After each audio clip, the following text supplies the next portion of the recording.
Normandy Beach, during World War II, was a critical and heavily fortified coastal stretch in northern France. It played a pivotal role in the D-Day invasion on June 6, 1944, as Allied forces stormed its shores to initiate the liberation of Western Europe from Nazi occupation. The beach was divided into sectors with code names like Utah, Omaha, Gold, Juno, and Sword.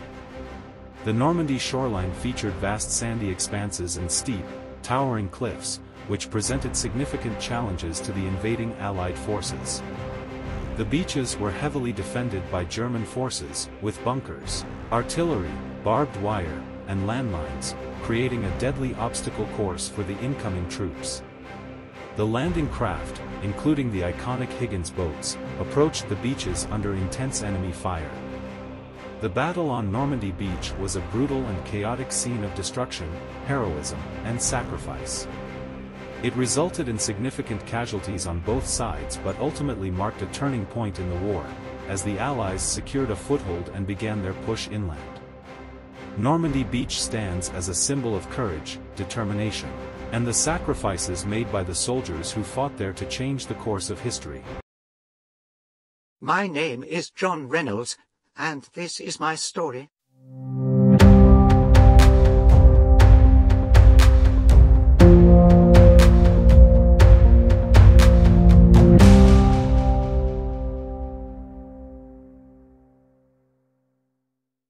June 6, 1944 D-Day, the sea churned beneath our Higgins boat as we approached the Normandy coast. I clutched my rifle, trying to keep my trembling hands steady. The roaring of the engines, the stench of diesel, and the crashing waves drowned out every other sound. The sky was still dark, but the first light of dawn was breaking, casting an eerie glow on the water. My heart pounded like a drum as I watched the shore inch closer. We were among the first wave, tasked with securing Utah Beach.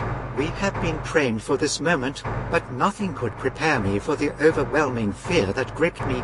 My buddies, each equally tense, exchanged nervous glances. The ramp of the Higgins boat dropped, and our landing craft hit the beach. In an instant, the chaos of war enveloped us.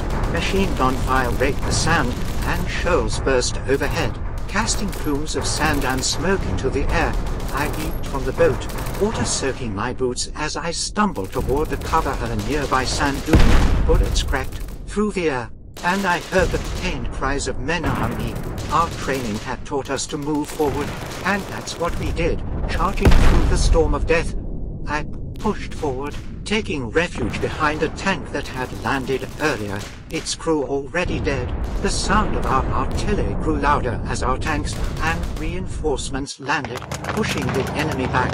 Our artillery and naval bombardment had done their job, creating a path for us to advance. We were finally making progress, but the cost was high. The beach was a graveyard, littered with the fallen on both sides.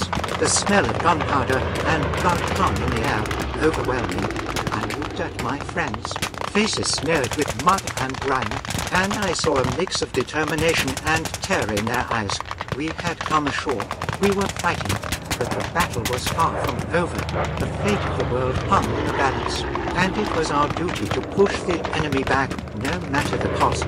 As the day wore on, the sky cleared, and the sun shone down on the now liberated Utah Beach. We had secured a foothold, but there was still a long road ahead. The battle for Normandy had just begun, and we knew that the fight would only get harder. Looking back on that fateful day, I can still feel the fear, the adrenaline, and the camaraderie of my fellow soldiers. D-Day was a day etched in history, a day when we faced our greatest fears and gave everything we had for a cause greater than ourselves. We were American soldiers, and we had answered the call to change the course of history.